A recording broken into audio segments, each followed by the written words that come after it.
Retro. Hello there. This is James Arnold Taylor, the voice of Obi-Wan Kenobi, and you're listening to Dennis and Jay on Podcast Stardust. Their behavior is continuously unexpected. So uncivilized.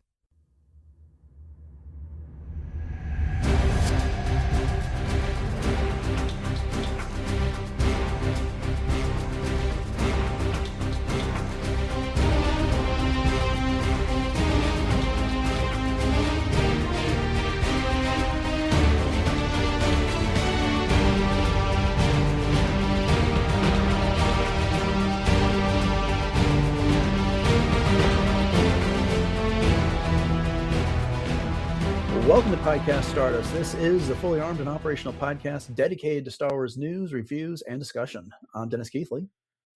And I'm Jay Krebs. And we are not alone. We have a returning guest. Welcome back, Greg from the Rebel Base Card. How are you doing this evening? Good. And it's great to see you both. It's great to be back. And I was very happy to see what section of this movie I got. Because it's been a hot minute since I really kind of had to focus on the Force Awakens, and I was like, oh, one, Daz is going to be very jealous because he is a big Rey fan, but two, it's going to be a fun segment, and I am so happy to be back. Awesome. Well, we are thrilled to have you. I've had an opportunity to talk to you a couple times recently on your podcast. We were previewing the year and looking back at Andor Season 2 and had a lot of fun. And so I decided to keep the party going and have you on for a change. But as Greg was suggesting, we are going to be talking about The Force Awakens. This is the second installment of our series for the year. But before we get started, Jay, this is where I ask you to share our social media contacts with everyone. And this is where I'm happy to do so. We are on Facebook and Instagram conveniently at Podcast Stardust. All right. The dish is aligned. The signal's boosted to maximum output. The shield is down. We are now broadcasting to the galaxy. So we'll be covering the section of the movie that runs from 10 minutes and 41 seconds to 23 minutes and 40 seconds. It's one of those cases where I try and keep it to about an even 10 minutes, but that cut off in the middle of a scene. So I extended it the extra 3 so we could finish things off.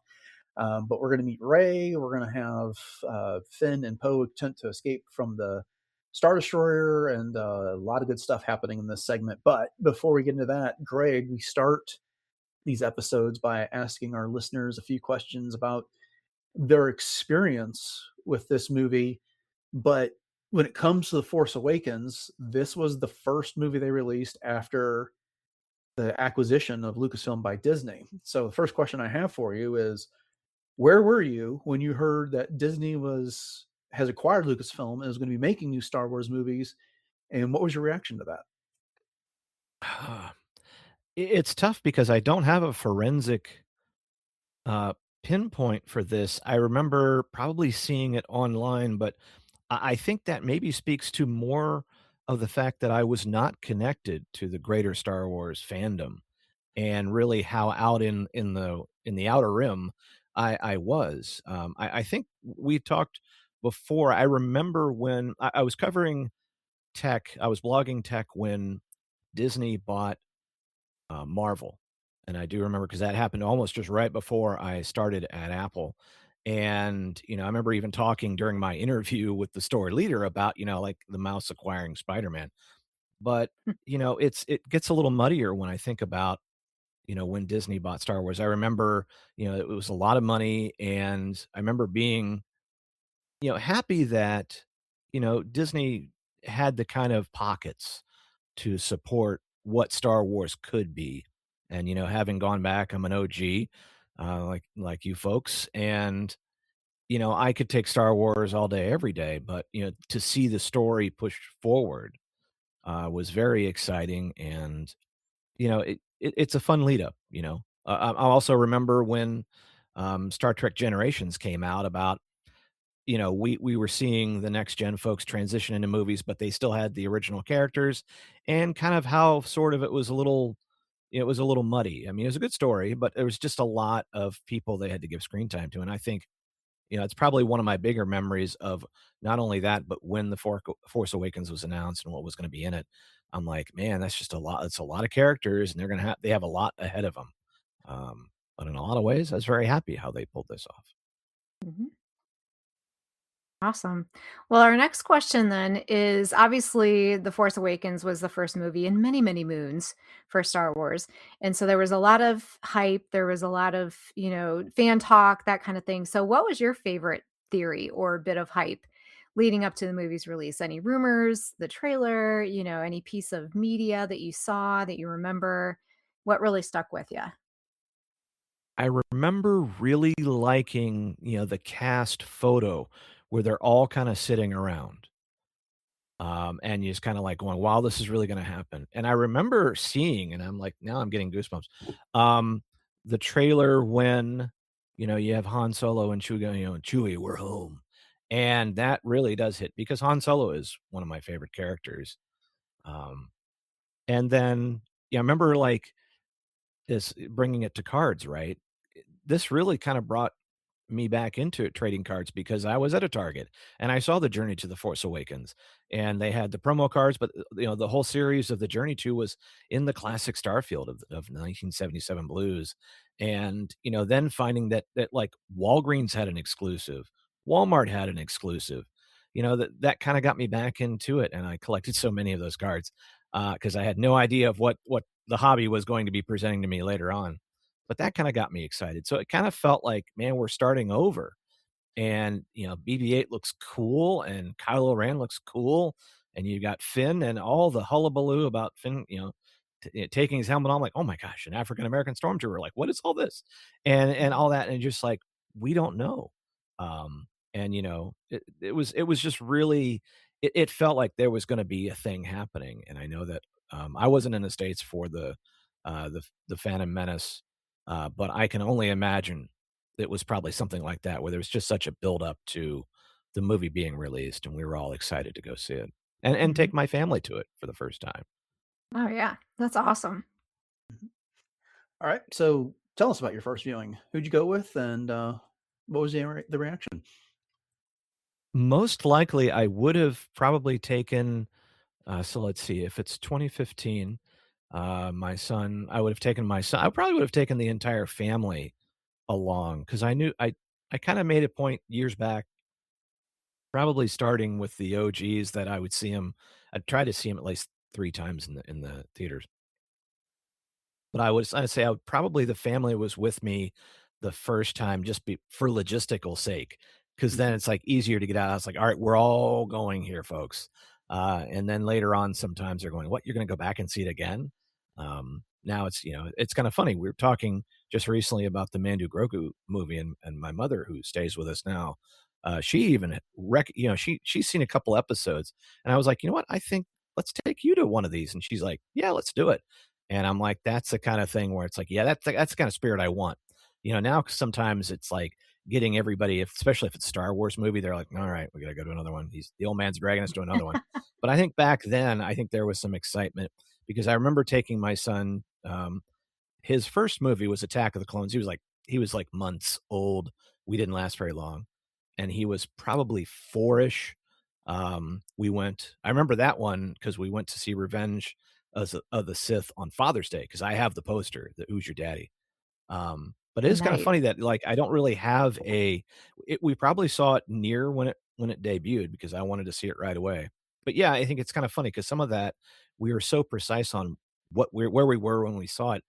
That is one where I don't really remember that much about it other than being very happy. I remember Rogue One coming not long after that, a year later, and I was nearly in tears going, "I'm satisfied. It was a good Mhm. movie." But yeah, I think that's probably how it went down. We took the family because we have a theater not too far from us, an AMC, not one of those cool Alamo draft houses with all the cool stuffs. But but yeah, I remember being very pleased when it came out. Oh, that's great. And it's always nice to go with family too, because then you feel like you can talk about it once you get home and you don't have to worry about spoiling things for anybody else if they do want to go see it. So that's always a good thing. All right. So since obviously The Force Awakens introduced us to so many new characters, and we also had some nostalgic ones, as you pointed out, who is your favorite character from The Force Awakens? Oh, I would have to say that I remember I remember talking about it. Now I have to go back. I wish I would have wrote it down because I was like, not long after, I'm like, my 5 favorite Rey moments. Because I remember just her really selling it, and it really punctuates back to the matter we'll be discussing. But I remember, like, it was great to see. I loved the new characters, and tonight we'll be talking about, Finn and Poe and how well they were put together. I loved BB-8. Um, I remember Balatik. I didn't know his name then, but I had, Tell That to Kanji Club, that T-shirt very early in my return to fandom before I got connected, and that was one of my favorite things. But yeah, just I would have to say probably Ray, just because I think it was really refreshing, and Daisy just really knocked it out. And her interaction with Harrison Ford, and with Adam Driver, and with uh, everybody, just really so good. Hmm. Indeed. All right. The last one I got for you before we get into the segment is, what was your favorite scene from The Force Awakens? Oh, that's tough. I do. Boy, at that one, I'd have to almost think. I like the fight between Rey and Kylo Ren in the snow, the lightsaber fight. Um, it's interesting that that whole Maz Kanata's, the vision she has when she touches the Luke's lightsaber. Spoilers. Um, that was interesting. And you saw that in the Knights of Ren and all that. So, but I would have to say, yeah, I really liked their fight, because I think that they really worked off of each other very well, and you just kind of really felt you were being teed up for something that was going to be pretty cool going Mhm. forward. All right. Very cool. Great That's a good choice. answer. Okay, so let's go ahead and get into the segment. So, like I said a moment ago, we're talking about a portion that picks up at about 10 minutes, 41 seconds and runs to 23 minutes and 40 seconds. And right off the bat, we get Rey. She is in her scavenger gear. We don't see her face because it's behind the makeshift goggles that she took from an Imperial Stormtrooper's helmet. And she's otherwise got scars and things wrapped around her. She's inside a Star Destroyer. It's very cavernous in there. And we see her rappel down a rope after she's pulled off a few parts. And once she gets outside, she finishes off the last of her canteen, then slides down the sand dune to her waiting speeder. This is the first opportunity we get to hear Ray's theme, written by the maestro himself, John Williams, playing in the background. We see a few moisture evaporators there amongst the scenery, and she loads up her speeder before heading to Nema outpost there on Jakku. So, Greg, you know, first shots of Ray, a little bit of a storytelling moment here, kind of get to know her background. What did you think about this opening introduction for her? I loved it because, one, it's about 3 minutes before she says anything, and so she really has to carry it, and I like the fact that it does show the fact that she's incredibly athletic. She's able to work her way around. I loved the Star Destroyers, the ruins of all this, because it's just really cool to see. And now, thinking of going back and reading, the Battle of Jakku, I'm hoping I'm going to see some of this stuff, because I'm like, hey, I bet you they all get names now. But you really do see how resourceful she is, what she can do when she's, just kind of like trying to eke out the last little bit of the water from her canteen, when she's watching that other very older scavenger. Sorry, I'm not trying to be ageist. Um, and just wondering, is this going to be my life? So you see, not only she knows what she has to do to survive, but she is wanting a little more. And then she's marking off the days. We don't really know why yet. A little later on, she does say, my family's coming back. And then everything from making the bread to, a very playful moment when she's putting on the helmet, and kinda as she sees that ship take off, and you really see there's still this sense of awe that there's, maybe there's something else, and I wonder what's out there, and I wonder what it was like. And, like I said, almost no dialogue, but it says so much without really saying anything. Mm-hmm. Mm-hmm. Jay, how about you? What do you think about this from this opening scenes in the Star Destroyer and get to see. I mean, like Greg pointed out, there's not a whole lot of dialogue, so we're basically just kind of watching her do her thing here. But what did you think? Yeah, well, I mean, as they always say, a picture's worth 1,000 words anyway. And this is our first glimpse at our first hero taking a new hero's journey in the galaxy of Star Wars. And so I know sitting there for the first time, I was all about, okay, who is this Rey going to be? What's her story going to be? What kind of a character is this going to be anchored, with, how is her story going to propel us forward through this whole thing? And so, obviously the way that she was dressed blended right into the background. You could tell, as Greg pointed out, that she was very resourceful as a scavenger. She definitely made sure that she was using every resource that she had and she wasn't being wasteful. Greg, as you pointed out, she was keeping tallies of her days there. We didn't know why quite just yet, but it seemed to me that she was being intentionally hopeful for something, but we didn't know what at the time. And, Star Wars is always grounded in hope. And so from the get go, it seemed like Rey was going to be a character that obviously we were gravitating towards because we knew that there was going to be a lot riding on her and she was going to be, again, the new hero of the saga. But I will say that one of the things that I don't know if I would say it took me out of her character necessarily, but and I don't know if you guys felt the same way, but I felt like some of her movements were just really almost like jerky in a way. Like they were just really emphasized, like almost over exaggerated in some ways. Like she was, like you pointed out, Greg, when she was getting that last little bit of water out of her cantina, it was just almost like cinematic in a way that was a little over the top. So I thought, okay, this is interesting. We're going to give her a little bit of time here, but I was thinking to myself, gosh, if I was living on a desert planet and it was so hot and everything, I would not be exaggerating. I would be so lethargic, but but maybe that's just me. So, but anyways, in a nutshell, that was my first impressions of Rey. But what about you, Dennis? Well, the conversations drifted off a bit here from, again, this opening scene at the Star Destroyer and her drinking the water and such like that. So I'll kind of drift into some of the other things that occurred to me with Rey.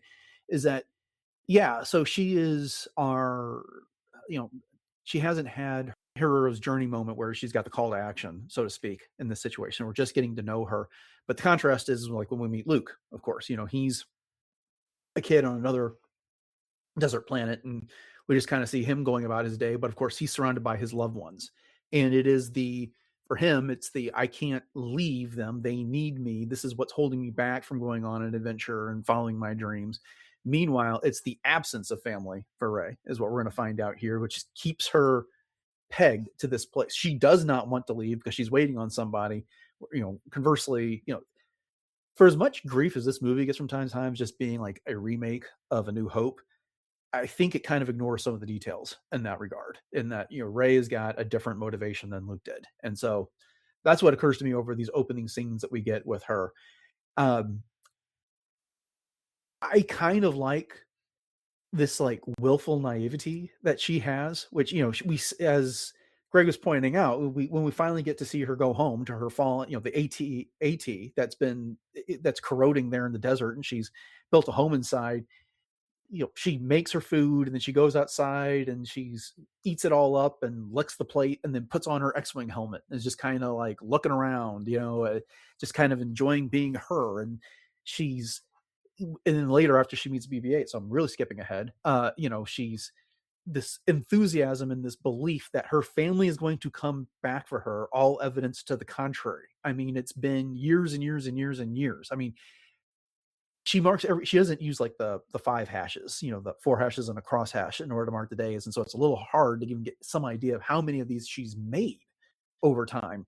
But there's a lot of backstory about Rey that's given to us without them telling us directly so many things. Even just the interaction. And I'm going to get back to a bit more of the scene by scene thing here in a second, but just with BB-8, when she asks, so who are you anyways? And he responds, classified. And he goes, oh, classified, me too, big secret. This could have been clunky, but I think it did a pretty good job of giving us some details that we need to know about her without them hitting us over the head with it. So she does get to Nema Outpost along the way. We get a bit more of the world building for Jakku, where we see the fallen TIE fighters and the X-Wings that are sticking out of the sand, and then the giant Star Destroyer that's half buried in the sand in the background. I love those moments. It was one of those things when we saw that in the trailer, just the theorizing around that's like, how could that be? What happened that all these things are sticking out of the ground like this? What was this battle? Where is it? I don't remember this happening on Tatooine. We all thought it was Tatooine before we learned it was Jakku. And then she gets to Nema Outpost and she scrubs her salvage and notices the old woman doing the same thing, as Greg mentioned. And then one of the Tito's wanders by and kind of admonishes her for daydreaming as opposed to working.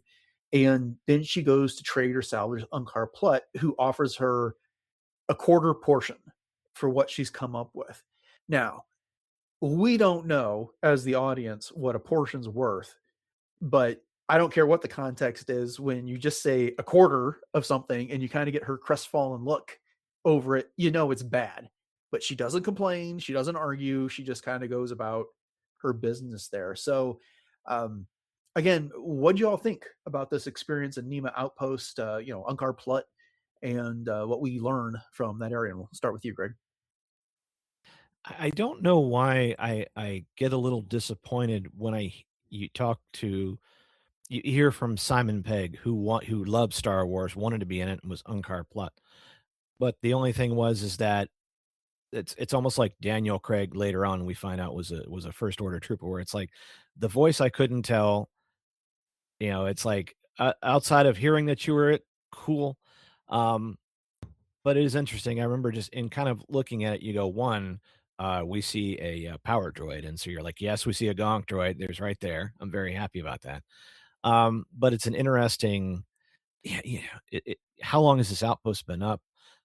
This may be the only thing these folks do. They're just scavengers for him as he runs his little, band of merry scavengers, but you kind of wonder how long this has been going on. But I would say the set dressings for this, so good. It's just in tatters, and things look very like they've been there for a very long time. It seems very hard, a harsh way of life. I mean, I talked she was across from an old lady. That lady could have probably been like 35. I don't know. I don't know what the sun does to you when you're out there, or what the lack of some good moisturizers in the galaxy does, but who knows? But I just, it just really kind of sets the stage. Like, man, this is a place you don't want to hang around in for the rest of your life. Mm-hmm. And Jay, what do you Yeah. think about Unkar? Well, and with Unkar specifically, I just thought, oh gosh, he's going to be another one of these kind of, not necessarily a crime lord, but just an overseer of doom kind of thing, and that he's a guy that's got way too much power, and he thinks he's all that, and obviously he does, because he's only allowing one quarter portion for all of this work that Ray has done, obviously, which is awful. But just real quickly, just backtracking, you mentioned the world building, Dennis, and I wanted to just punctuate that. I had this in my notes, is how beautiful the colorization is, and we know how much sunsets are shown and referenced and pictured in Star Wars, and so it was just really, I think, a perfect thing that as Ray is getting back to Nema Outpost, it's during the golden hour. And, so the golden hour is kind of like that beautiful time of day. And so she has these high hopes of all of her scavenged items that they're going to gain a beautiful price. And then she gets up there and it's like, nope, they're not so much. But then, of course, the sunset after that, there's some beautiful purples and oranges in there. And then you'd also mention, Dennis, the crashed Imperial Star Destroyers, and then the fact that she's living in this AT-AT. And all I could think to myself at the time was, wow, the scope of this is really something, because obviously we've seen these starships in space and we knew that they were huge, but to see them framed in this way, half buried in the sand, these relics of a former time, it makes you wonder, wow, what really happened on this planet, and how did these people survive this? And obviously this is how they're making their living now, is by, you can't even say profiting off of these relics, because they're just living off of them. They're just Mhm. surviving off of them. And what does that say about Jakku in general, and what Rey has had to go through?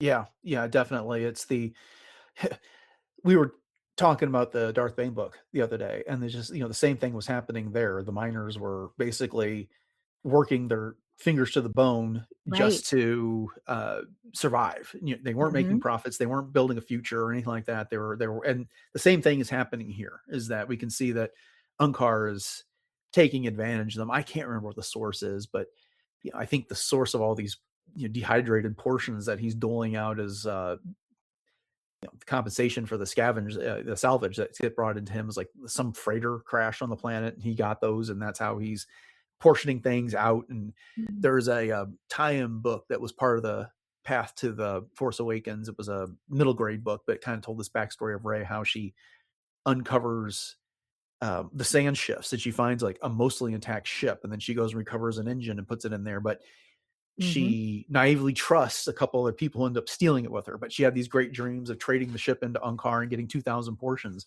And then she could buy a blaster, and she could do all these things and further improve her lot in life there on Jakku while she's waiting for her family to come back. So anyway, first, that book is not entirely memorable, but I do remember that story and everything that she had gone through there, and just kind of helps paint the picture of that world where it's, you know, in a place that's kind of like devoid of a lot of hope. She still maintains some despite everything that's Mhm. going on, because she has something to look forward to, even if it's not realistic. And that is her family finally coming back and getting her off this rock. So Right.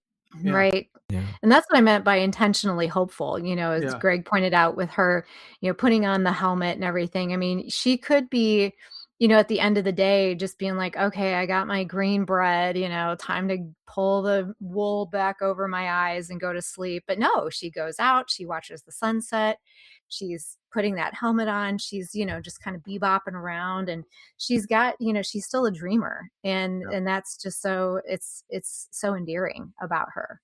So speaking of the bread, how cool is that that was a real thing? That wasn't a Oh my gosh, CGI. That was actually awesome. something they made. Yes.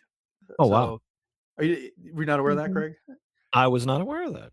Yeah. Mhm. That's I remember when the movie came out that that's something that they made sure to point out, that it was a practical effect, and you can find out how they do it if you look hard enough. I didn't go do that research in time for this, but yeah, that was something that they and it sells the whole port of the portions there. It's these little sealed, vacuum sealed packages that she has to rip open and do something with. So Mhm.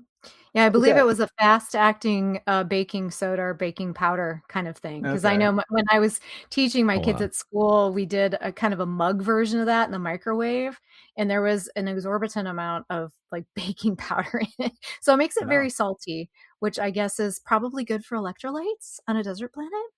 sure, Who sure. knows? It's officially called polystarch portion bread. There I you did go. find that out today. Little Oh, wow. nutrient dense, kinda, maybe, sort of. Who knows? So while she's finishing up her meal, she hears a squabble in the background. She yanks off her helmet and grabs her staff and goes charging off to find that a Tito on the back of some sort of a cyborg mount is throwing a net over BB-8.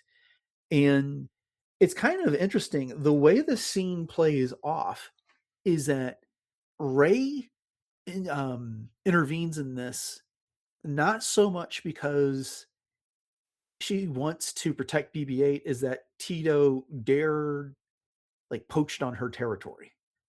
And because when she finally tells off Tito and cuts away the net and Tito leaves, she gives BB-8 directions to Nema Outpost and says, avoid, stay on the ridge, avoid the whatever area, and go about your business. And then they do a great job in this movie of whenever BB-8 talks, or Chewbacca or someone else, the person who responds to them gives you enough in the response, enough of whatever that person said, so you know what the question was, which is, no, you can't come with me. And BB-8 wants to go with her. And it's not until she turns her back and starts walking off, and she hears BB-8 purring and mewling in the background, that she's like, okay, fine, come with me, but tomorrow you go. And of course, we know that's not what happens there. So that's my take on the meeting. Did either of you have other thoughts on that?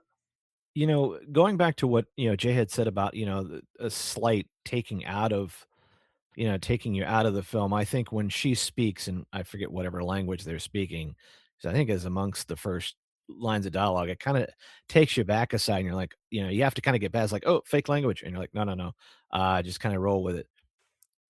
But, she kind of also kind of has to carry that because she's the only one that the audience could kind of understand.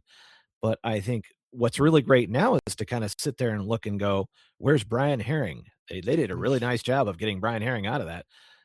But he's so much personality out of BB-8 in that, and you can just see like, okay, how do you say no to BB-8? And I think it kind of allows her to kind of, start off as someone who, hey, that I am a product of my environment here, and it's rough, and hey, I don't have room for another sort of mouth to feed. But at the same time, she's not heartless, and she goes, all right, come on, you can stay one night, and we'll go from there. And I think it does carry a nice little bit of water for her to kind of, because we're still kind of introducing her to the audience, and you're really kind of seeing, okay, we're seeing a lot of different sides, um, Mm-hmm. but it's all working out so far. That's what's nice about it. Mhm. Yeah, and I've always said, I love BB-8 just from the very beginning. It was love at first sight. And what really struck me in the scene with Ray is the fact that, as you pointed out, Greg, she was speaking to the Tito and she was kind of, battling back and forth with him verbally in that way. But the fact that she understood astromech language, and right Yeah. away that hit me as, okay, well, it's understandable that she would potentially understand the dialect or the language of one of the other native inhabitants of the world, but how does she know how to speak droid? Where does this come from? Because obviously she's not, flying a starship anywhere, and she probably hasn't seen a whole lot of droids. And then the other thing that struck me about this was just the fact that you would think that she would look at BB-8 and think to herself, "Okay, wow, this is a really cool droid. It's nice and shiny, and it's where did it come from? And could I potentially have use of this droid? Maybe not necessarily to sell him, but just to be a companion or to help him." But no, she right away was like, "Okay, you're going that way, and I don't want anything to do with you." And I often wondered why that is. Why did she want to send him away and kind of write him off so quickly instead of saying, "Hey, I'll help you." Was there a fear on her part that she thought, "Gosh, if I do anything with this droid, it's going to draw attention to me, and I don't want that kind of attention"? What are your thoughts on that, either of you? I think the answer to that question is what friends does she have on Jakku? That what interactions does she have that where it's someone not trying to take advantage of her? Mhm. It's Unkar Plutt takes advantage when she's cleaning her salvage. The Tito comes up and barks at her. The old woman she's looking at's by herself. There's nobody there that is being altruistic. And I gave that little backstory thing from that middle grade book I was talking about. I don't even know if that officially counts for anything these days with the way that they treat canon, but I think it's just got that kind of thing. It's like, who is this droid? What is he doing? Is it going to get me in more trouble? Is it someone I can depend on? But she's got qualities. I was comparing her to Luke Skywalker earlier, but she's also got qualities of Han Solo here. We see how quickly her heart of gold shines through all of this. Despite everything that's happened to her life, she she's willing to do the right thing and not necessarily just look out for number one. And we'll see this again here in just a minute. We're going to take a detour to talk about Kylo Ren, but then the next time we see her, we see her doing the right thing once again. And something else, we're getting the clear indication that she's waiting for something. And so I could see that her not necessarily wanting to rock the boat, but like, look, I don't really need anything to derail me from my parents coming and finding me or sort of like that. So it's like, you know what? I don't need, I've got my schedule, I've got my things, but I want to make sure that I am in a place where I can be found or things can happen because it's going to happen. I Yeah. keep marking it off. It's important to me.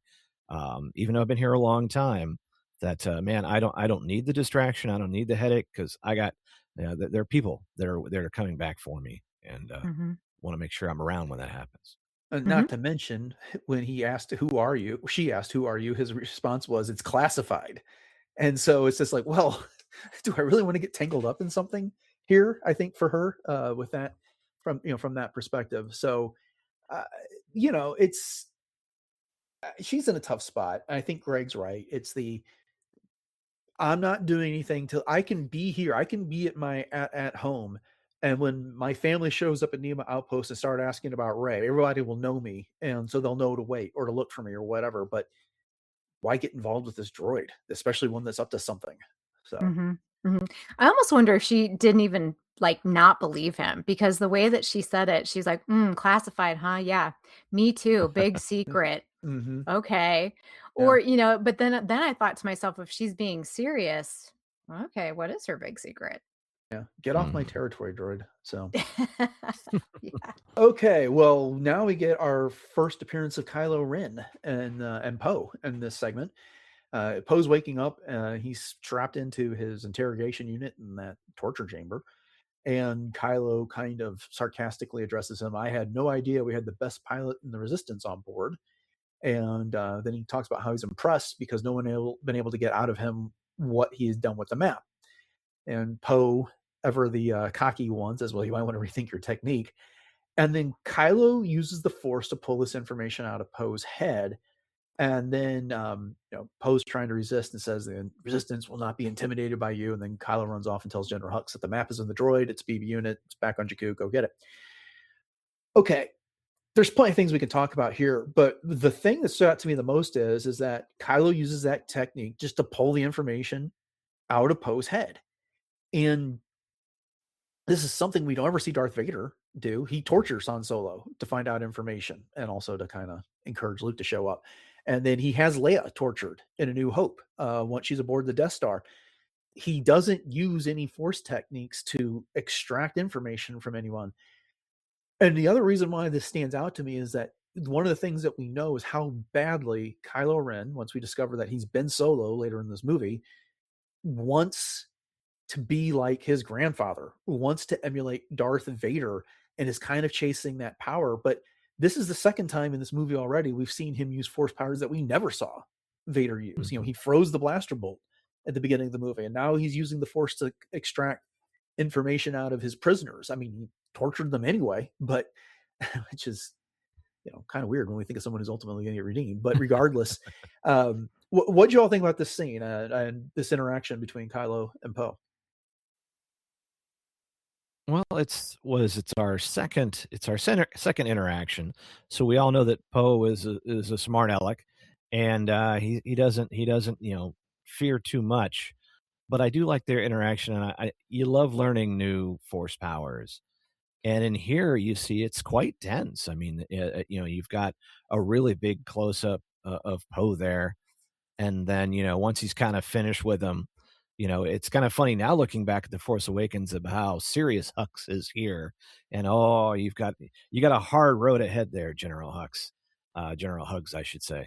But it's interesting that we're just seeing we're seeing a really intimidating Kylo Ren. I mean, we have no idea what's coming yet. Mhm. Yeah. And with Kylo Ren too, like as we talked about in the last segment, with him freezing that blaster bolt in the air until he chose to release it. He is obviously extremely strong as a force user. And so some of that, we've talked about before as well. Is it because Anakin lost now that he's, was more machine now than man kind of thing? Did he lose a lot of that humanistic ability to wield the Force? And maybe because Kylo Ren is his grandson, if we don't know that yet, but does he have that innate ability to be that strong in the Force? Or has this just been something that maybe in his self education has figured out from other sources, as Dennis and I were just talking about, with Darth Bane being self educated and, that type of thing. Could it be that? But another thing that struck me with this too is the fact that again, as you pointed out, Greg, Poe is just being Poe in this instance, but it almost makes you wonder if this wasn't the first time that Poe had encountered Kylo Ren, because he kind of knew how to get his goat. You know what I mean? He knew how to get under his skin, and he knew how to instigate him, much to his own dismay, obviously, as this plays out. But is he just kind of being Poe, and that's just his comeuppance for taking taking Yeah. his sarcasm to that level?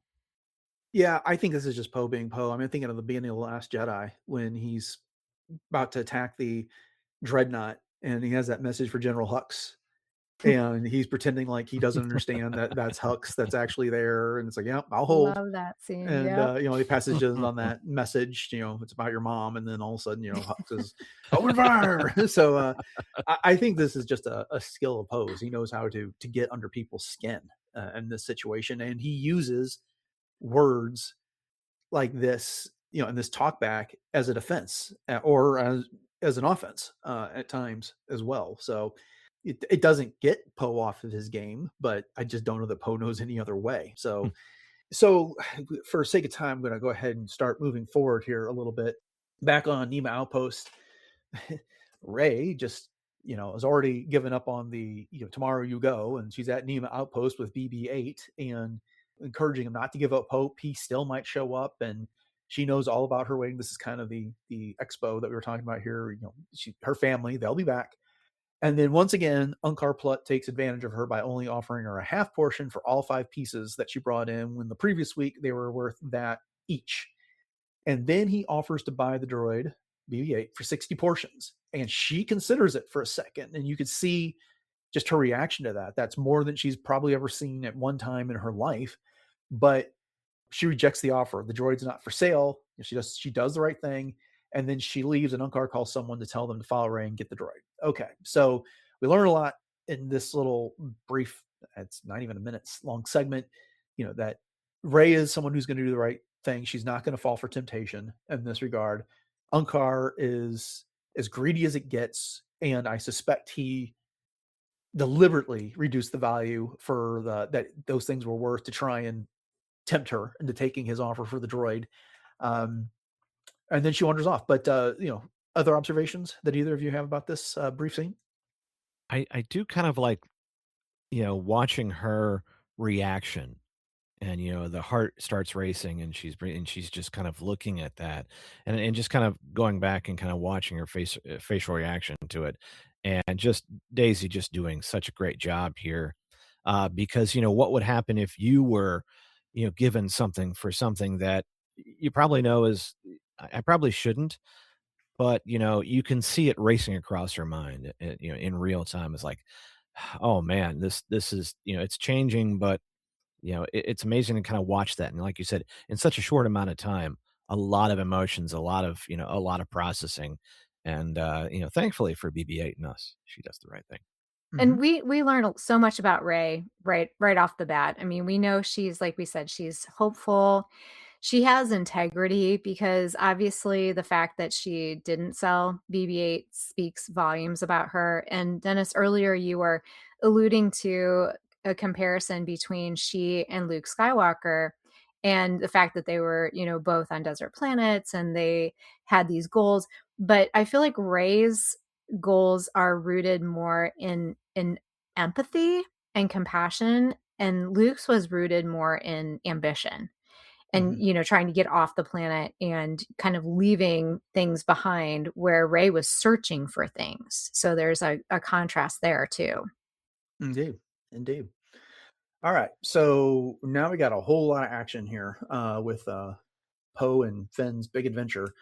And Mhm. it picks up with FN 2187. He's not Finn yet. Wanders into Poe's detention room and tells the other stormtrooper that Ren wants the prisoner. And then he marches him down a hall and ducks him into a little corner and pulls off his helmet and asks Poe if, can you fly a TIE fighter? And Poe's response is, you're with resistance? What? No, no, no, no. I'm breaking you out. And I can fly anything. And then, FN 2187 gets really excited by that. And Poe asks, why are you helping me? I'm sorry. I laugh every time I think about this scene because the way that Poe sees right through Finn here. He goes, so Poe says, "Why are you helping me?" And FN 2187's response is, "It's the right thing to do." And Poe, out missing a beat, just looks at him like, "You need a pilot." And so he agrees, and then Poe's like, "We're gonna do this," and he gets that big cocky grin, and a bromance is born between these two. So, Poe gets marched down into the hangar. FN 2187 is talking to himself, "Stay calm, stay calm." And then Poe doesn't realize and says, "I am calm." And Finn says to himself, "I'm talking to myself." And they get into a TIE fighter. Okay, so these first moments between the two, I love the pairing of these two characters. They have so much chemistry. I think all three of them do. Poe and Rey don't get a whole lot of screen time together, but across the sequel trilogy, Finn and Poe have their moments, and it just these two, John and Oscar just work well together here. I think it's a good match here, and you can see it early on with this. But what do you guys think? I mean, I like I said, I couldn't help but laughing when I was thinking about those lines here. But what are your all's reactions? I just think it's amazing how fast, and we're talking in milliseconds, how it just works between those two. And in some cases, you wonder about the movie that could have been had there not been such a reliance on a lot of the OT, but these folks allowing to have the adventure together. We see it in bits and pieces, and there is a whole section of this movie where Poe disappears. But I'm not the guest for that one. That someone else is going to have to take a hard look at that one. But it's so much fun to go back through and you go, "Man, I wish this was just such a longer adventure," because they just go back and forth, John Boyega and Oscar Isaac. I mean, man, they just bounce back and forth, and you're just like, "This is amazing. This is Star Wars right here," because 'cause you're seeing that Luke and Han relationship where it's all fast and they're in a pickle. They've gotta get out. The dialogue is really good, and, you're just not really expecting it to work. Just wow, it's just amazing. And then they're trying to get out, and the TIE fighter stuck by the fuel pipe, and they're sitting there trying to, it's just really fun, and they're figuring it out together, and you're like, "Man, let's just have a whole movie of this." Mm-hmm. Yeah, like, it's hard to play against the nostalgic art of, like, because as good as this is later on, you know, Han and Ray are amazing together. But man, I wish we could have had more of this along the entire sequel trilogy because it was just amazing. Mm-hmm. Yeah, I do think that Poe and Finn, FN 2187's relationship from the very beginning, their bromance, as you put it, Dennis, I love that, is just magical. I mean, as you said, they just have this dialogue chemistry, they have this humor chemistry, the whole 9 yards. And we had talked about this on the last episode as well, that we've never really seen a stormtrooper's face before. We've never humanized them before. And wow is, and I'm going to call him Finn because we're getting to that point, but he is so human that he's clunky. Mm-hmm. And I love it. Mhm. He's so for real when he says, stay calm, stay calm.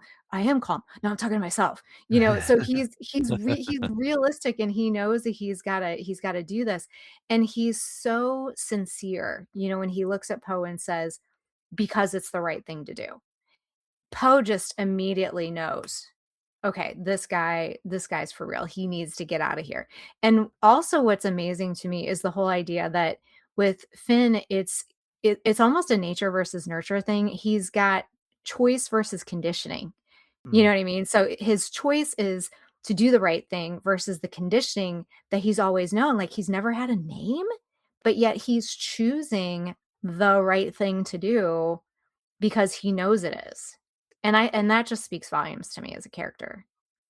Yeah, I'll push back on that just a little bit here because his motivation is he wants to go AWOL. He wants to leave. It's not even that he's He wants defecting to the to resistance. He wants out of the First Order. He couldn't shoot at the villagers, and he didn't want to be put in that position at all.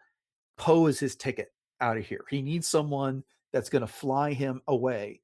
And here's a guy that, Kylo Ren, although not in front of Finn, is identified as the best pilot in the resistance. So this is the guy that can do it.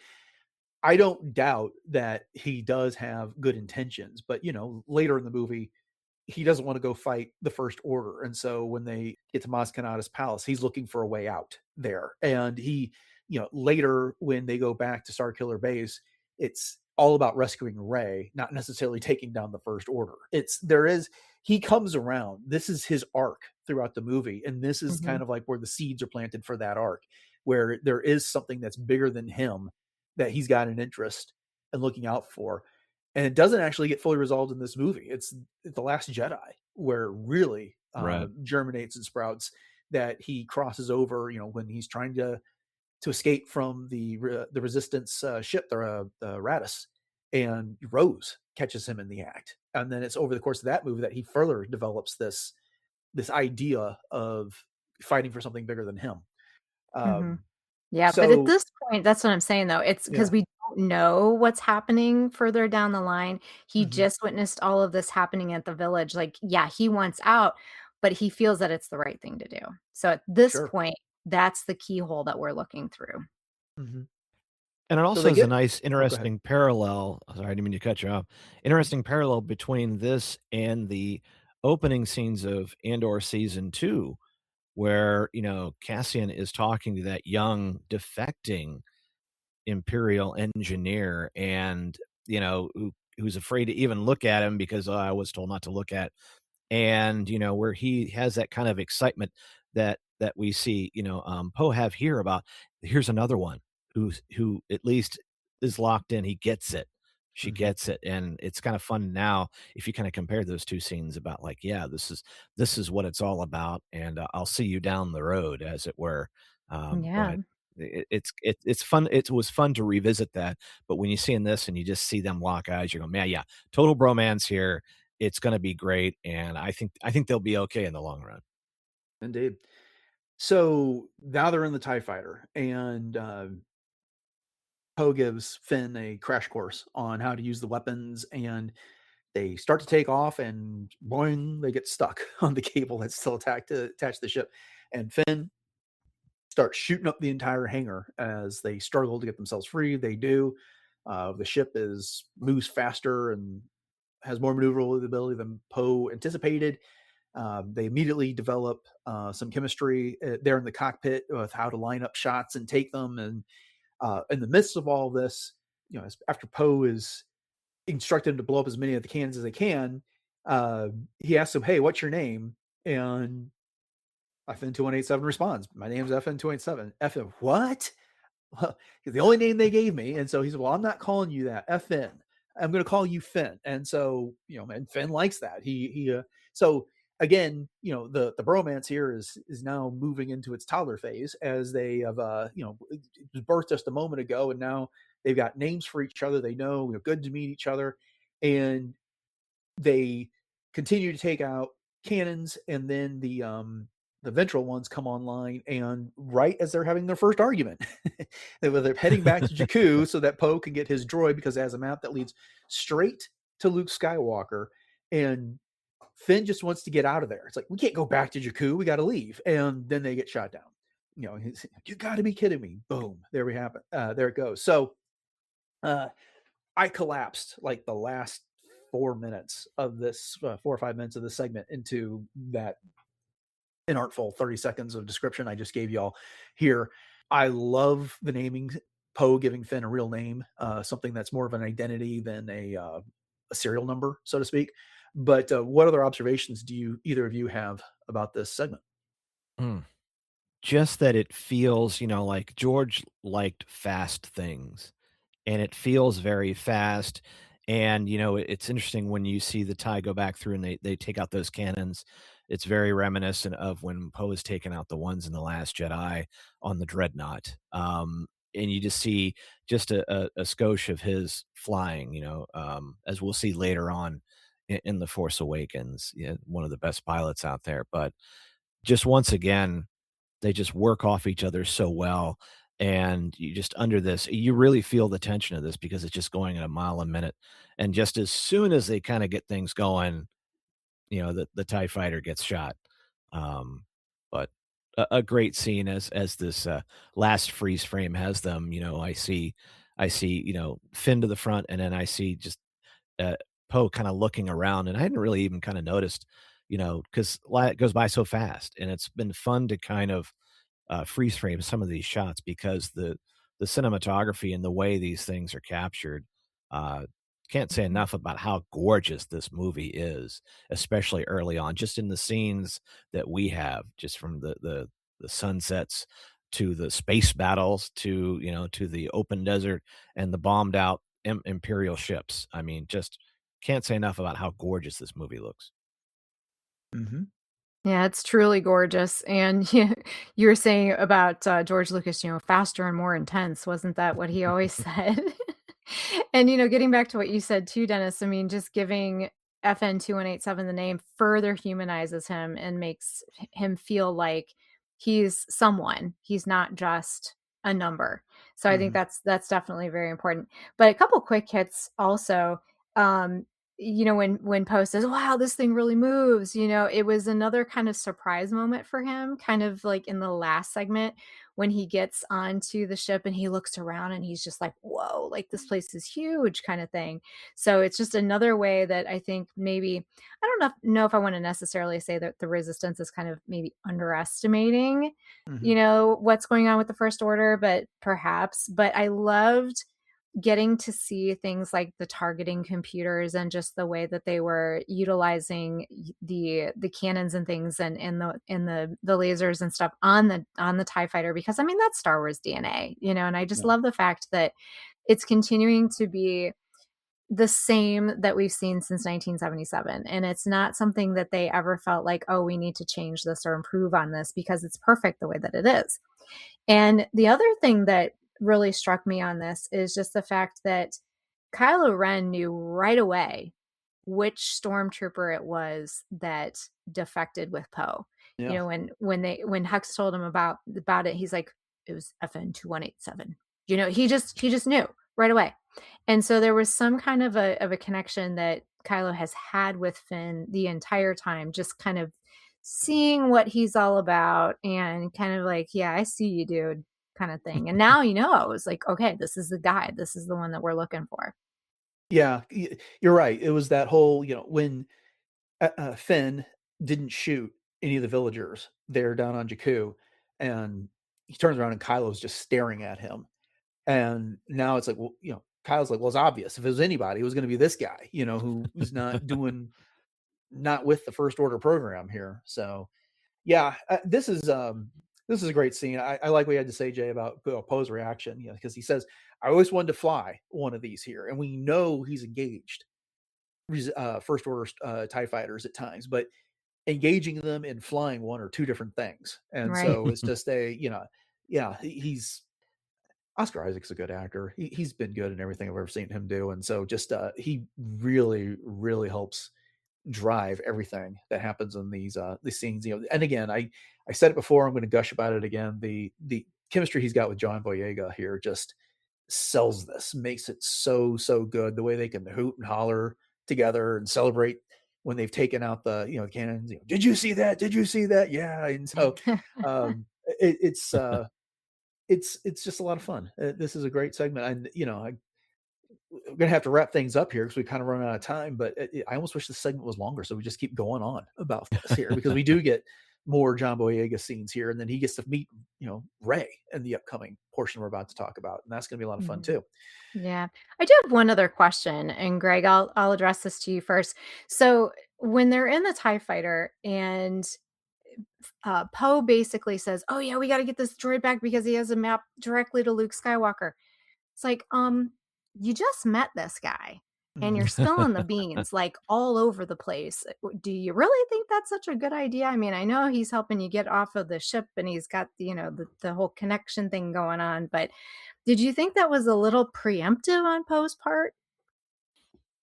I would say, yeah, militarily, strategically, that was probably a very dumb thing to do. But I would say probably at the time, and if you only had the chance to, like, all right, I've got to play my trump card here.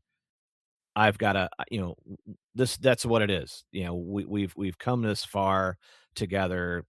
hey, you're in. I don't think there's any going back for either of us. If either of us go back, we're toast.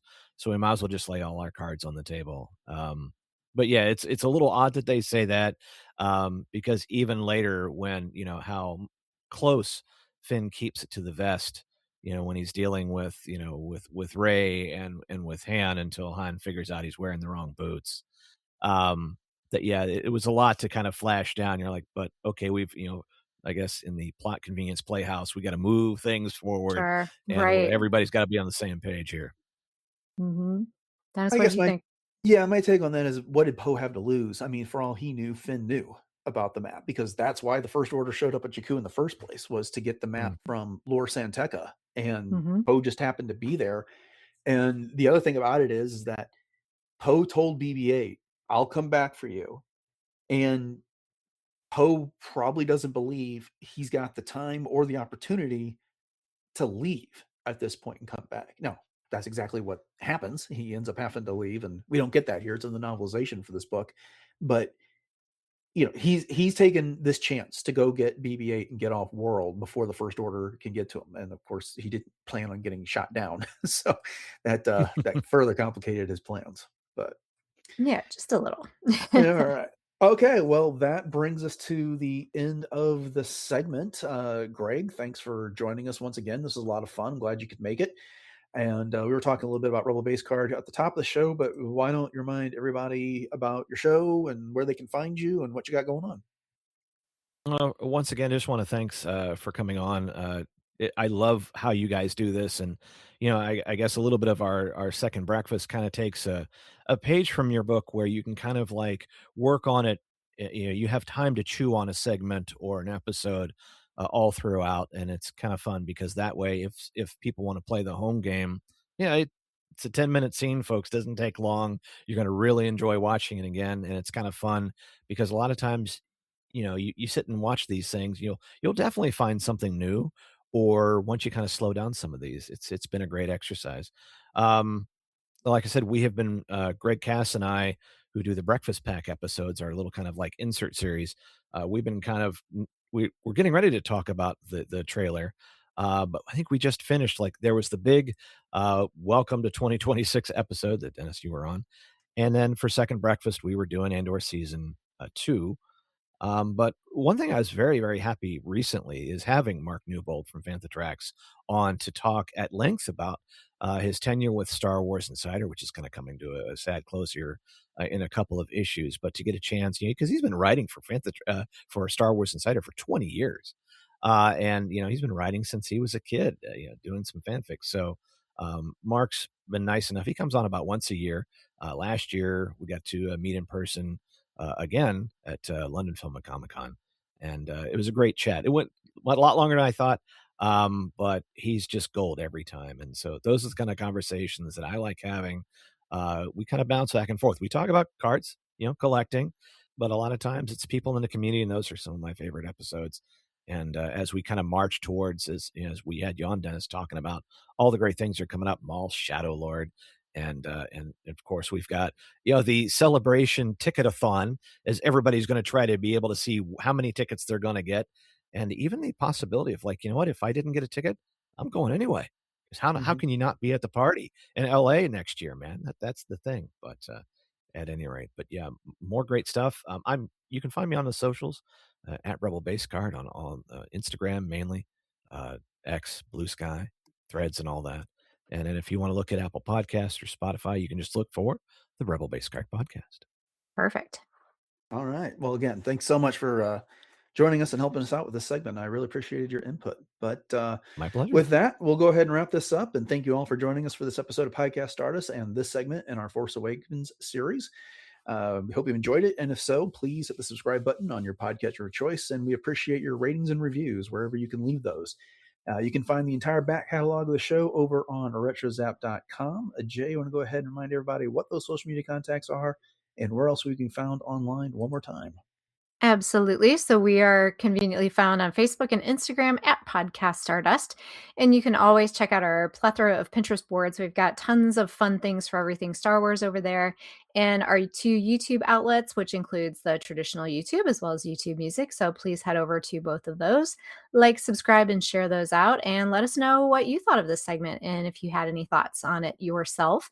And you can also drop us a line on that line of thinking, podcaststardust@gmail.com. And we also have our TeePublic store where you can pick up one of 7 different show logo designs. And the link to that is in our show notes. And I was actually just over there today, and they actually have hats and workout shorts and socks, Dennis. They have Wow. socks now. Okay. So all the things. Yeah, the inventory has grown. Okay, I'll have to go It check that out myself. has. All right. Yeah.